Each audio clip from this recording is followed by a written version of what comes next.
बिस्मिल्लाहिर्रहमानिर्रहीम। बेटा last lecture में हमने फ्रिक्शन डिस्कस की थी, मूवमेंट डिस्कस की थी दो बॉडीज़ की, एक फ्रिक्शनलेस सरफेस पे पड़ा हुआ और एक वर्टिकली डाउनवर्ड अमल करता है। आज हमने जो डिस्कस करना है वो रिलेशनशिप डिस्कस करना है फोर्स और मोमेंटम में।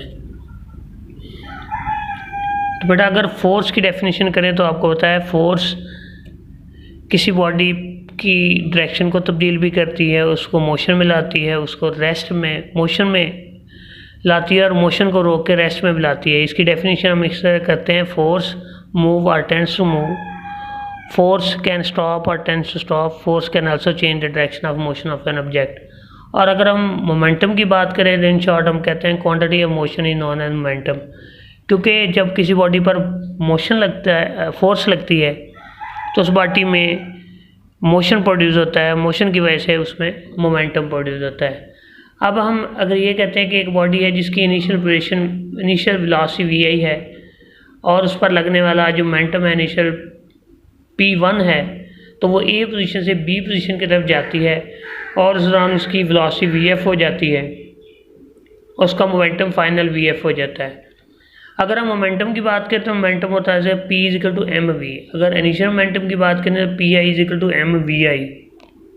इसी तरह अगर b पोजीशन पर फाइनल मोमेंटम की बात की जाए तो P F is equal to M V F, ये हमारे पास b पोजीशन पर इसका मोमेंटम। अगर हम चेंज इन मोमेंटम देखना चाहें, change in momentum initial momentum minus final momentum, तो P F minus P I is equal to P F minus P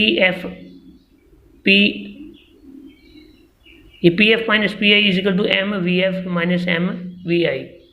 अगर हम इनिशियल मोमेंटम, ये चेंज मोमेंटम गलत लिखा हुआ यहाँ पर ठीक कर लीजिएगा, final momentum minus initial momentum है, इनके P F minus P I is equal to M V F minus M V I. Rate of change in momentum से बाद बेटा पूरी फिजिक्स में जब भी रेट का वर्ड आएगा इसका मतलब आप टाइम पे डिवाइड करेंगे। Rate of change in momentum से बाद हम टाइम पे डिवाइड करेंगे बोथ साइड्स पे, P F minus P I over T is equal to M V F minus M V I over T. अगर हम ऊपर वाली स्टेटमेंट से m कॉमन ले लेते हैं तो हमारे पास V F minus V I over T के बराबर आता है। हम जानते हैं V F minus V I over T जो है वह एक्सेलरेशन के बराबर होता है, तो अगर हम इसकी जगह a पुट कर दें तो हमारे पास जो P F minus P I है according to the second law वो भी f is equal to M A के इक्वल होता है। तो अगर हम यहाँ पर एफ ए के बराबर एम ए रख, F is equal to M A के बराबर रख लें तो हमारे पास एफ आ जाएगा rate of change in momentum, rate of change in momentum. इसका मतलब क्या हुआ, यहाँ पर दोबारा गौर से देख लें कि मैंने V F minus V I over T को बेटा ए के बराबर रखा है, ऑलरेडी एम था, साथ हमारे पास एम ए हो जाएगा और न्यूटन के सेकंड लॉ के मुताबिक F is equal to M A होता है।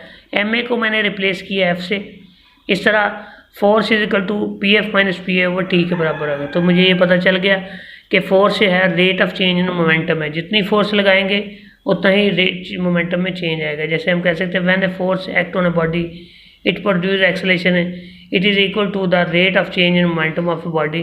This is the relationship between force and momentum. इसका यूनिट की अगर बात करें तो बेटा इसका यूनिट न्यूटन सेकंड है, एनएस भी कहा जाता है, या फिर जो कि किलोग्राम मीटर पर सेकंड के बराबर होता है। थैंक यू बेटा।